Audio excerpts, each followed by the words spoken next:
So we've heard lots of stories over the last few weeks about how operational fleets are recruiting more drivers to meet the additional demand. But Carly, it sounds like time constraints might mean that that driver induction isn't being done quite as comprehensively as it might normally be.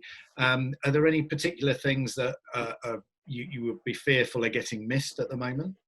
Yeah, I think to give some rope to the fleets that are out there at the moment, it's a time constraint issue, and I also think it's been a lack of advice to them about what they can do. So obviously they've been operating under the assumption that they can't do that in-vehicle training, so therefore they've defaulted to these other modes of doing it. But it does worry me when you do hear of fleets that would normally have carried out quite intensive training for their drivers, now only doing things like over-the-phone telephone coaching. I know this is an absolutely unprecedented crisis, but again, I go back to, we can't allow the very important public health risk of road accidents to start occurring because we've got people who've been improperly trained. My concern with by only doing contactless driver training like virtual training or over the phone is that the candidate does not get the exposure in a safe environment with a trainer on board to the job of being that driver in the vehicle on the road. You know, exposure builds experience, mitigates risk. That's it, across all road safety research we see that happening. So I think that's an important consideration for fleets, and it's making sure that they're not just training them for the job of working for that fleet. They also need to make sure that they're working to train them for the job of being an occupational driver and all of the risks that they'll have to manage and that entails. That's a valid point, Carly. Very many points on there.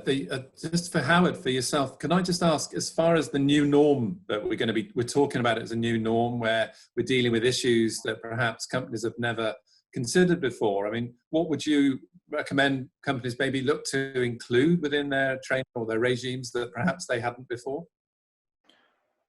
Well, the people coming in, if they haven't come from a non-driving background, right, they may be driving a car, but when it comes into the commercial sector, they have to be appreciative of the fact that the vehicles they drive, if they're over 2 tons maximum authorised mass, that there's a different speed limit for them on single carriageway roads and dual carriageways. That is going to be a magnet for the police if these youngsters or wherever they are not made aware of the speed limits of those vehicles.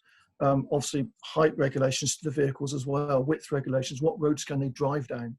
That's the sort of things they've got to be made aware of, and that comes in a dynamic risk. Anything that they do with that vehicle, they've got to think of the environment it's driving through. That's what they've got to control, and they are the controller of it. So they have to be of a mindset where they can not only drive the vehicle in a safe environment, but understand where it can be parked, and parked in a way that it can be moved off from the same place safely as well. So when they actually do the whole delivery thing, they're looking at slips, trips and falls, etc. But they're looking at being able to get in the vehicle safely, because we've still got social distancing for members of the public, could be out doing their exercising.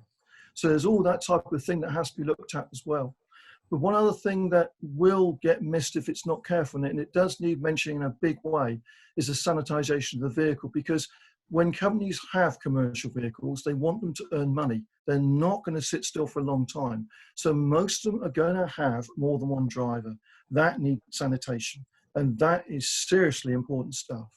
The sanitation must be of all the contact points. And this has got to be done in a regime at the beginning of a shift and at the time at the end of the shift. So even if the van's then parked up by a marshal somewhere, when the next driver turns up, he washes that inside that van again and sanitizes inside that vehicle again.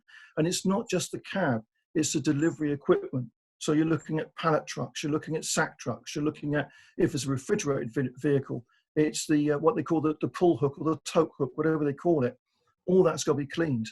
If there's any contact or fairly close contact at the door where something has to be signed for, but the satellite or the proof of delivery device, they have to be ingrained not to let the customer touch this, not to share pens for signing things, that everything is held at an arm's length, or if things can be done in a way where there hasn't got to be any signings of anything at all, then that really is the best way forward. There's the least amount of contact possible, but the vans inside have got to be kept clean and free of debris, of distraction when driving as well.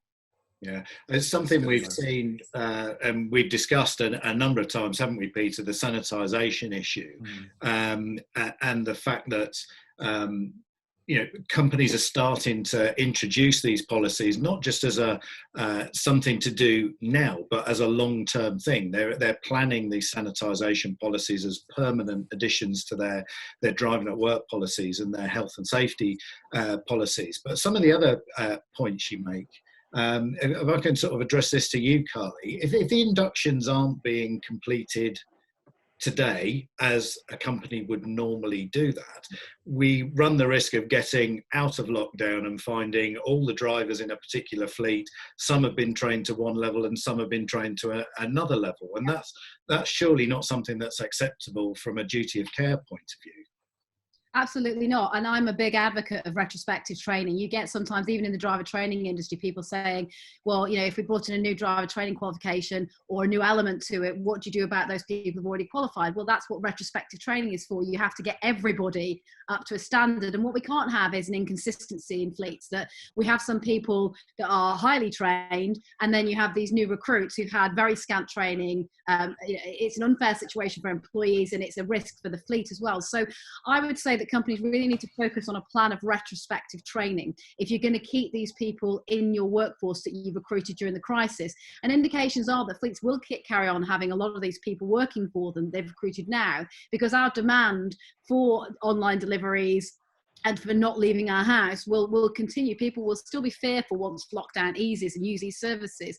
So I think that it is an onus on companies to, when they realise now, because we're telling you that you can do in-vehicle training under safe protocols, that there isn't really an excuse for not getting these new recruits up to the same standard that you would have formally put your previous recruits. Excellent. All right. Thank you, Carly. Now, employers are going to have to be very careful about how they manage the return of any furloughed drivers. So let's discuss that next.